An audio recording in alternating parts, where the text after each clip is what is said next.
Quédense a ver el video de hoy y descubran la historia de estos asesinos en serie más conocidos.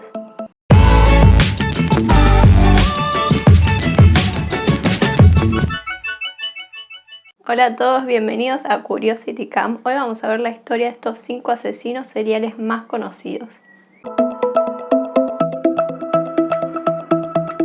Vamos a empezar con Ted Bundy, el galán. Theodore Robert Cowell nació en 1946 en un hogar para madres solteras en Vermont. Su madre, de 22 años, se lo llevó recién nacido a Filadelfia, donde vivía en la casa de sus abuelos, creyendo que su madre era su hermana. Un año después, su madre se casa con Johnny Bundy, con quien tiene otros 4 hijos, además de Ted. Johnny era cocinero del ejército y además era alcohólico, por lo que obligaba a Ted a prostituirse con adultos mayores a cambio de botellas de alcohol. Ted era muy tímido y era el blanco de las burlas de sus compañeros de colegio. Sin embargo, pudo mantener buenas notas en toda la primaria y la secundaria. En 1967 tuvo su primera novia, con quien estuvo varios años. Sin embargo, después ella lo abandonó, ya que quería un hombre con futuro. Ted nunca se recuperó de esta ruptura y estuvo varios años obsesionado con Stephanie, a quien enviaba cartas todo el tiempo que ella no respondía. Esta obsesión lo abrumó durante toda su vida y lo impulsó a cometer una serie de asesinatos. Para colmo, después de esta dura ruptura, en 1969, Ted encuentra accidentalmente su partida de nacimiento y descubre que quien creía ser su hermana era en realidad su madre. Desde ahí sufrió un drástico cambio y de ser tímido e introvertido se volvió en alguien dominante y muy decidido. Comenzó a estudiar psicología y se graduó como uno de los alumnos preferidos de los profesores. También encontró una nueva novia que se llamaba Meg, pero seguía obsesionado con Stephanie. En 1972 ingresa a escuelas para abogados y se inicia en el mundo de la política, ayudando en las campañas para reelegir al gobernador de Washington. Todo parecía ir en buen camino e incluso salvó la vida de una joven que estaba por ahogarse en un lago. Sin embargo, en 1973 se reencuentra con Stephanie en California y vuelven a estar juntos. Después de varios meses románticos, inicia su plan de venganza contra Stephanie y la rechaza tal como ella lo rechazó a él. Desde que se separa de Stephanie comienzan los asesinatos. La primera víctima fue Katie Devine, de 15 años, apuñalada en un parque. Un mes después desaparece Linda Healing y durante ese verano otras 7 estudiantes en Utah, Oregon y Washington. La policía comenzaba a encontrar semejanzas entre las víctimas. Todas eran mujeres jóvenes, blancas, de cabello lacio y oscuro con raya al medio, muy parecidas a Stephanie. La policía comenzó a entrevistar a las jóvenes de universidades locales y descubrieron que varias de ellas habían dicho haber visto en el estacionamiento a un hombre con el brazo enyesado pidiendo ayuda para guardar una pila de libros dentro de su auto. En 1974 la policía encuentra en un lago cercano a una universidad los restos de Janice Ott y Denise Naslund. Janice iba a encontrarse con su novio en el campo para una merienda, pero nunca llegó, ya que en el camino un hombre con el brazo enyesado le pidió ayuda para cargar cosas en su bote. Meg, una exnovia de Ted, comenzó a desconfiar y fue a dar un reporte a la policía, que fue ignorado, ya que la policía no quería molestar a Ted por ser una persona política respetable. En noviembre de 1974, Ted comete su primer error con Carol Darronch, una joven de 18 años. Carol estaba sola en un shopping cuando Ted se le acerca diciendo que es un oficial de policía que acababa de haber visto a un hombre intentando robar su auto y que por favor ella lo acompañase a ver si estaban todas las pertenencias. Carol desconfía, pero Ted le muestra una placa falsa que la convence a ir a ver qué está pasando. Carol revisa su auto y descubre que está todo bien. Sin embargo, Ted la convence de ir a la estación de policía en su auto para hacer una denuncia formal. Una vez que Carol estaba dentro del auto de Ted, intenta esposarla, pero ella se resiste. Sin embargo, él intenta pegarle con un freno de mano, pero ella consigue escapar. Luego de escapar, Carol va a una comisaría a decir que uno de sus oficiales había intentado atacarla y es allí cuando consiguen la primera descripción de la cara de Ted.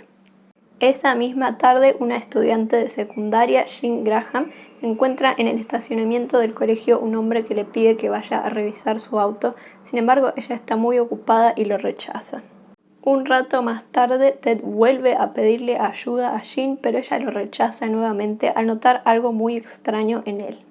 Si bien no le pasó nada a Jean, Ted comete allí su segundo error dejando caer las llaves de las esposas de Carol en el estacionamiento. En 1975, Karen Campbell viaja con su esposo y sus hijos a Colorado a asistir a un seminario. Toda su familia la está esperando en el hall del hotel, sin embargo Karen nunca llega, ya que Ted llegó a ella antes. Casi un mes después se encuentra su cuerpo en unas montañas cercanas al hotel. Desconfiada, la policía comienza a rastrillar estas montañas, descubriendo que este era el cementerio privado para las víctimas de Ted Bundy. Todo Estados Unidos estaba conmocionado con esta serie de asesinatos y la policía no estaba ni cerca de encontrar quién era el culpable. Una noche de agosto de 1975, un policía que patrullaba una carretera de Utah para a un Volkswagen que le parece sospechoso. Va detrás de él intentando ver la placa, pero el auto acelera y él comienza a seguirlo. Luego de que llegan otros 2 policías para ayudarlo, obligan al Volkswagen a detenerse. Los 3 oficiales examinan el vehículo y descubren una palanca, una máscara negra y unas esposas. Entonces la policía comienza a encontrar conexiones entre este hombre y el hombre que había atacado a Carol Darronch. Las esposas eran del mismo modelo y marca que las que tenía Carol.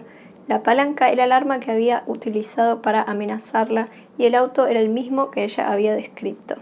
En octubre de 1975, Carol y Jean son llamadas a la comisaría para identificar a Ted.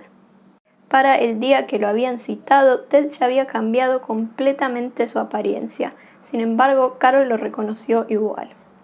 Desde allí se inician las investigaciones y se descubre que Ted era el autor de múltiples crímenes y muchos otros más que él nunca contó, por lo que fue condenado a muerte en la silla eléctrica. El día de la ejecución de Ted fue todo un evento y se juntó una multitud fuera de la prisión para festejar ese momento. Una oficial mujer fue encargada de activar la palanca que daría fin a la vida de Ted. Ahora veamos el caso de otro Ted, Ted Kaczynski, el llamado Una Bomber. Kaczynski nació en 1942 en Chicago y desde niño soñaba con alejarse del mundo tecnológico y vivir en el medio de la naturaleza. Ted era un niño muy inteligente. Se decía que su coeficiente intelectual era superior al de Einstein y él ingresó a la Universidad de Harvard 2 años antes. En su segundo año de cursada, cuando cumplía 18 años de edad, fue reclutado por un profesor al que admiraba mucho para un experimento psicológico que duraría 3 años. Este experimento, llevado a cabo por Henry Murray, se llamaba Programa Secreto MK Ultra. Los propósitos del experimento nunca se supieron verdaderamente porque los archivos fueron destruidos y el profesor se negaba a hablar. Pero se sabe que el experimento fue altamente traumatizante y abusivo. El programa MK Ultra con su tortura produjo grandes daños psicológicos en Ted, que sin embargo logró recibirse como profesor de matemática y trabajar algunos años. En 1970, Ted decide romper con la civilización e inicia su cruzada contra el progreso. En su regreso a la vida salvaje, se muda solo a una cabaña en las montañas de Montana, donde comienza a construir sus primeras bombas. Ted alcanzó el primer lugar en la lista de los terroristas más peligrosos y gracias a que la policía estaba detrás de él, su cabeza llegó a valer millones. Su primera bomba en 1978 fue para asustar a un profesor de la Universidad de Illinois en Chicago. Sin embargo, realmente su primera bomba había sido una que armó en el colegio secundario para vengarse de un amigo. Durante la secundaria, el mejor amigo de Ted había decidido abandonarlo para juntarse con una chica. Junto a esta chica decidieron maltratarlo y le lanzaban piedras cuando él intentaba acercarse a ellos. para vengarse de él, Ted arma una pequeña mini bomba que explota en la cara de su compañero durante una clase, causándole algunas heridas. A los 2 primeros atentados que hizo Ted como persona adulta, la policía no les dio mucha atención porque solo causaron heridas. Sin embargo, en 1979, cuando una bomba explotó en el portaequipajes de un avión y este tuvo que hacer un aterrizaje de emergencia, la policía comenzó a prestar atención a Ted. Durante 3 años, Kaczynski envió varias bombas a varios representantes de importantes compañías aéreas, causándole graves heridas. En 1985, las bombas de Ted se cobraron la primera víctima mortal, que era el dueño de una tienda de computadoras. Sin embargo, al plantar esta bomba, Ted cometió un error, ya que fue visto por una empleada que le dio a la policía una descripción de su rostro. Los investigadores del Unabomber, el University Bomber, describieron a este como un loco que atacaba a personas con cuestiones personales, por lo tanto disolvieron su caso. Ted estuvo 5 años sin volver a enviar bombas, hasta que en 1993 comienza a enviar nuevamente varias bombas fatales. Además, también empezó a enviar notas a la policía bajo el seudónimo de FC Freedom Club. La policía comenzó a considerar a este Freedom Club de la Libertad como un grupo de anarquistas que estaban contra la tecnología. En 1995, Ted envía su manifiesto de casi 100 páginas titulado La sociedad industrial a su futuro a los centros más importantes del país, es decir, al The New York Times, al presidente y al FBI. Amenaza con que si The New York Times no publica su manifiesto, habrá muchos más atentados. A cambio de una recompensa de $1 millón, su hermano menor David lo delata con la policía. Ted se encuentra actualmente cumpliendo su condena de 4 cadenas perpetuas en una prisión de máxima seguridad en Colorado. Y ahora vamos a ver el caso de The Yorkshire Ripper o el destripador de Yorkshire, Peter Sutcliffe. Peter nació en 1946 en Yorkshire, Inglaterra. Peter era un niño tranquilo y reservado que no le gustaban los juegos masculinos que hacía su padre con sus hermanos, por lo que siempre se refugiaba con su madre. Nunca le gustó la escuela y se escapaba para leer historietas cómicas escondido. A los 15 años abandonó la escuela y comenzó a saltar de empleo en empleo. Durante 9 meses trabajó en una fábrica, pero luego lo abandonó para trabajar como sepultero en el cementerio de Bingley. Allí comenzaron sus alucinaciones, ya que decía que desde el interior de las tumbas oía la voz de Dios que le pedía que limpiase al mundo de las prostitutas. A partir de allí comenzaron sus asesinatos, eligiendo siempre como blanco a prostitutas de la zona. Peter estaba casado con Sonia, con quien quería tener hijos. Sin embargo, después del primer intento, Sonia tuvo que abortar y desde allí comenzó a tener ataques esquizofrénicos. Scotland Yard estaba desconcertado. Cada 2 meses aproximadamente aparecía nuevamente otra prostituta asesinada de la misma manera que las anteriores y no encontraban manera de hallar al culpable. Sin embargo, en varias ocasiones Peter no pudo terminar sus asesinatos, ya que aparecían vecinos o transeúntes que lo obligaban a escaparse. Gracias a esto, las sobrevivientes pudieron encaminar mejor a la policía. Después de varios años de investigación infructífera, el jefe de investigaciones recibe una cinta de audio de quien decía ser el autor de estos crímenes y se hacía llamar Jack el Destripador. Se gastaron millones de dólares en publicidad para difundir la voz de esta persona y que pudiesen encontrar al culpable. Esta pista no dio resultado, por lo que se abandonó el proyecto. Retomaron la investigación realizando encuestas casa por casa a estos hogares que estaban cerca de donde se cometían los asesinatos. En estas encuestas se entrevistó 3 veces a Peter, pero no se tuvo ninguna sospecha de él. Unos meses después se encuentra el cadáver de otra prostituta con un billete de $5 que supuestamente fue dado por el asesino. y nuevamente se gastan millones de dólares tratando de investigar en manos de quién pasó ese determinado billete. Fue únicamente gracias a una requisa de rutina por matrículas de coches robados que se descubrió a Peter Sutcliffe. Peter fue arrestado por tener una matrícula que no coincidía con el modelo de su auto. Recién ahí se dieron cuenta del parecido entre su rostro y el rostro descrito por las sobrevivientes. Finalmente se llamó a las sobrevivientes que confirmaron que era él quien había intentado matarlas. Fue gracias a la investigación de estas matrículas falsas, que nada tenía que ver con la investigación del asesino de Yorkshire, que se descubrió a Peter. Fue en 1998 que su compañero de celda lo mató a cuchilladas, diciendo que fue Dios quien le pidió a Peter que matara a 13 mujeres y a mí el diablo me pidió que matara a Peter. Ahora veamos un caso acontecido en Argentina, que es el caso de Cayetano Santos Godino, el petizo orejudo. Cayetano nació en 1896 en la ciudad de Buenos Aires. El padre de Cayetano era alcohólico y golpeador y había adquirido una sífilis poco antes que Cayetano naciera. Debido a esto, Cayetano nació con varios problemas de salud y en sus primeros años de vida estuvo a punto de morir varias veces por una enteritis. Su infancia transcurrió vagabundeando en las calles, ya que a partir de los 5 años fue expulsado por muchas escuelas debido a su pésimo comportamiento.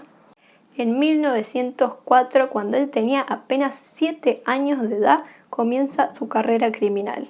Su primera víctima fue un niño de 2 años a quien llevó a un baldío y golpeó varias veces hasta que la policía los encontró y los llevó a ambos a una comisaría. Al año siguiente, su segunda víctima fue su vecina de 18 meses de edad, a quien también llevó a un baldío para pegarle y que nuevamente fue descubierto por la policía y llevado a una comisaría. Debido a estos comportamientos, sus padres lo abandonan en una comisaría pidiendo a la policía que lo recluyan donde les parezca más conveniente. Estuvo recluido durante 2 meses en un instituto para menores y luego lo dejaron en libertad, por lo que estuvo nuevamente en las calles cometiendo asesinatos de niños. Unos meses después, sus padres nuevamente lo entregan a la policía, donde lo recluyen durante 3 años en una colonia para niños disruptivos. Nuevamente en libertad, cometió varios asesinatos más y nadie desconfiaba de él. Su estrategia consistía en ir a parques de barrios pobres donde encontraba niños pequeños solos y los convencía de ir con él a terrenos baldíos a cambio de caramelos y terminaba asesinándolos. En 1912 descubre otra de sus pasiones, el fuego, por lo que se vuelve oficialmente un piromaníaco y comienza a incendiar hogares. Luego de otro asesinato, Cayetano asiste al funeral de su víctima y la policía comienza a atar los cabos sueltos, por lo que allanaron su casa y descubrieron evidencia de que él era el culpable de todos esos crímenes. Fue detenido en un hospital para alienados donde atacó a otros 2 pacientes desvalidos. En 1923 fue recluido en la prisión del fin del mundo en Ushuaia. Allí los policías, convencidos de que sus enormes orejas eran la raíz de su maldad, se las cortaron. En 1933 es atacado gravemente por varios presos por haber matado al gato mascota de la penitenciaria, por lo cual estuvo más de 20 días internado en el hospital. Murió en 1994 por una hemorragia interna. Y ahora veamos el último caso, el de la dulce anciana Dorotea Puente. Dorotea era una angelical abuelita de 80 años, nacida en 1929 en California. Tuvo una infancia complicada, ya que su padre murió de tuberculosis y un año después murió su madre en un accidente de moto. Junto a sus 18 hermanos terminaron en un orfanato donde cada uno terminó en una familia diferente. A los 13 años, Dorotea se fue a vivir sola y se cambió de nombre, y a los 16 se casó con un soldado que venía de la guerra de Filipinas que tenía 22 años. Dorotea tuvo 2 hijas con el soldado, pero se fue por un tiempo de viaje a Los Ángeles, de donde volvió embarazada, por lo que el soldado la dejó y ella tuvo que abortar. Una de sus hijas fue entregada a su abuela, la madre del soldado, y la otra fue vendida a unos forasteros. Al poco tiempo, Dorotea se encontró otro esposo, junto al cual fue arrestada por atender un burdel. Cuando sale de prisión a los 40 años, encuentra otro esposo, junto a quien abre una posada a la que frecuentemente van borrachos. Un año después se acaba el matrimonio y tienen que cerrar la posada porque tienen una deuda de $10.000. En 1976 Dorotea encuentra un nuevo esposo con quien abre una nueva posada. 2 años después es arrestada por robar a sus inquilinos. En 1982 Dorotea comete su primer asesinato matando a una de sus inquilinas para robarle sus joyas evaluadas en $6.000. Así comienzan los asesinatos de Dorotea, que mata a sus inquilinos envenenándolos con plantas venenosas y drogas paralizantes. En 1986 un pescador encuentra el cadáver del esposo de Dorotea en el río, por lo que la policía comienza a investigarla. Cuando la policía llega a su posada le piden echar un vistazo y ella accede sin reparos. Encuentran en el jardín cómo la tierra está extrañamente removida, por lo que empiezan a cavar y encuentran varias de las víctimas de Dorotea. Mientras el equipo forense está cavando todo el patio de su posada, Dorotea se acerca tranquilamente con un gran tapado de piel y pregunta si está arrestada. Los policías le dicen que no, por lo cual les pide si puede ir a tomar un café en el hotel de la esquina y ellos le dicen que sí. Pasado mucho tiempo, la policía sospecha de cómo Dorotea todavía no terminó su café y descubren que ya se encontraba a cientos de kilómetros de allí. Pasaron varios años y Dorotea comenzó una nueva vida con una nueva apariencia en Los Ángeles bajo el nombre de Donna Johansson. Sin embargo, un carpintero con quien ella estaba saliendo de repente recuerda haber visto su cara en televisión y comienza a investigar, descubriendo que ella es en realidad Dorotea Puente, por lo que llama a la policía y ella es arrestada. En 1993 es condenada de por vida sin posibilidad de prisión condicional y en el 2011 muere por causas naturales. Esto es todo de Asesinos Seriales. Si les gustó el video, denle me gusta y suscríbanse.